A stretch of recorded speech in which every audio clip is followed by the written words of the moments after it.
Ujambo, karibu tena kwenye uchambuzi wetu wa kina.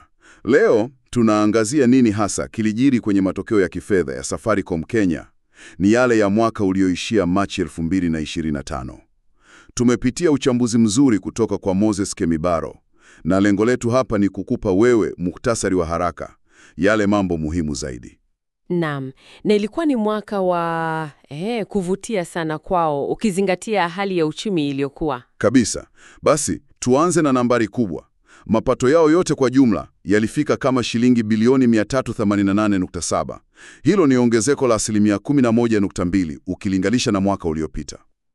Na mapato yale ya huduma zao hasa yalikuwa kwa asilimia 10.5 kufika bilioni 364.3. Hizi si namba ndogo. Sio kabisa. Lakini kinachonivutia mimi zaidi ni jinsi faida halisi ilivyopanda kwa kasi zaidi, asilimia 12.7 hadi bilioni 95.5. Hiyo inaonyesha nini hasa? Inaonyesha usimamizi mzuri sana. Wamebanabana matumizi, lakini pia wamefanikiwa kukuza vyanzo vyapya vya mapato, hasa M-Pesa na data. Tutaziona hizo kwa undani zaidi. Sawa. Na bado wanashikilia soko lao kama asilimia 66 ya soko la GSM, na mtandao wao unafika karibu kila kona, asilimia 98 ya watu. Hiyo ni nguvu kubwa sokoni, na wateja wanaotumia kila mwezi zaidi ya milioni 37. Wengi sana. Na msingi wa haya yote ni ile miundombinu yao, usisahau hizo kilomita 18,300 za nyaya za fiber optic. Na zile nyumba zilizounganishwa na fiber hadi nyumbani, FTTH. Hizo zimefika zaidi ya 164,000. Halafu ongeza wateja zaidi ya milioni 1 wa 5G. Yaani, msingi wa kidijitali upo imara kweli kweli. Okay. Sasa twende kwenye M-Pesa. Hii ndio kama moyo wa kampuni sasa hivi, si ndio? Kabisa. Imefikisha miaka 18 mwaka huu wa 2025. Na inachangia asilimia 44.2 ya mapato yote ya huduma Kenya. Karibu nusu. Hiyo ni kubwa sana. Na mapato yake yenyewe yaliongeleka kwa asilimia 15.2 kufikia bilioni 161.1. Ukuaji mkubwa. Na ukiangalia kwa mapana zaidi, M-Pesa imevuka kuwa tu kutuma pesa. Hapo sasa imesaidia sana kwenye ujumuishwaji wa kifedha. Fikiria kutoka chini ya asilimia 20 mwaka 2006 hadi karibu asilimia 85 ya Wakenya kutumia huduma rasmi sasa. Mchango mkubwa. Na inashughulikia miamala mingapi kwa sekunde? Kama 4,500. Na inachangia zaidi ya asilimia 8 ya pato la taifa la Kenya. Halafu ajira zaidi ya milioni 1 kupitia mfumo wake. Kweli. Na wanaendelea kuongeza vitu vipya. Kuna Fuliza ambayo najua wengi wanaitumia. Ndio, wateja milioni 7.9. Alafu kuna M-Shwari kwa mikopo na akiba, Ziidi ile ya uwekezaji, na Pochi la Biashara kwa wafanyabiashara wadogo wadogo.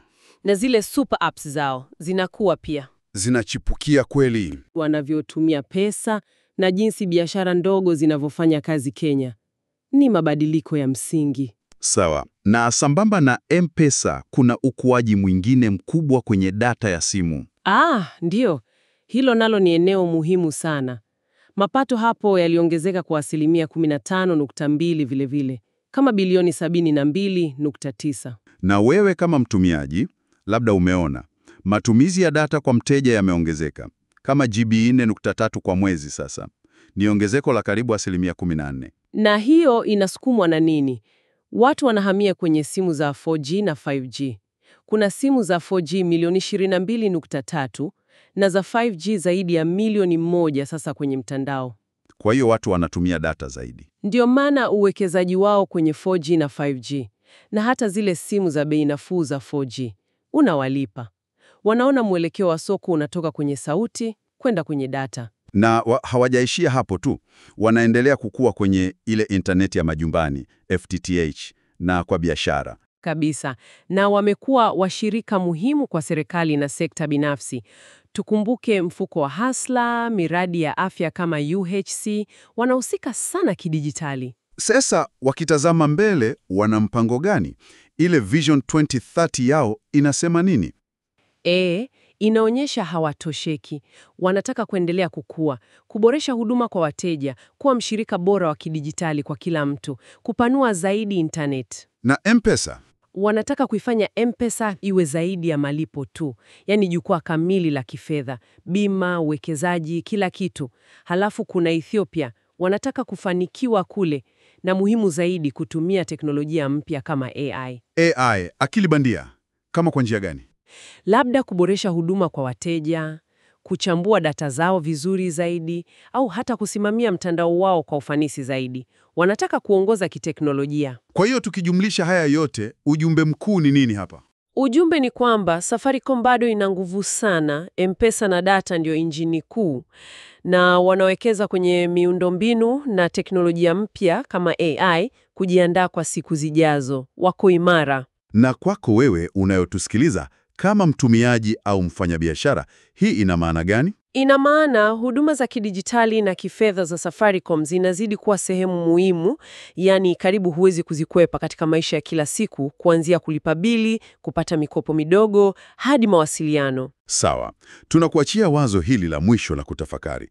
Je, huu ukuaji endelevu wa Safaricom na huu upanuzi wao katika maeneo mipya kama AI utaathiri vipi ushindani na uvumbuzi kwenye sekta ya teknolojia hapa Kenya? Je, tutaona wachezaji wengine wakipata nafasi au Safaricom itaendelea kutawala zaidi? Ni swali la kujiuliza.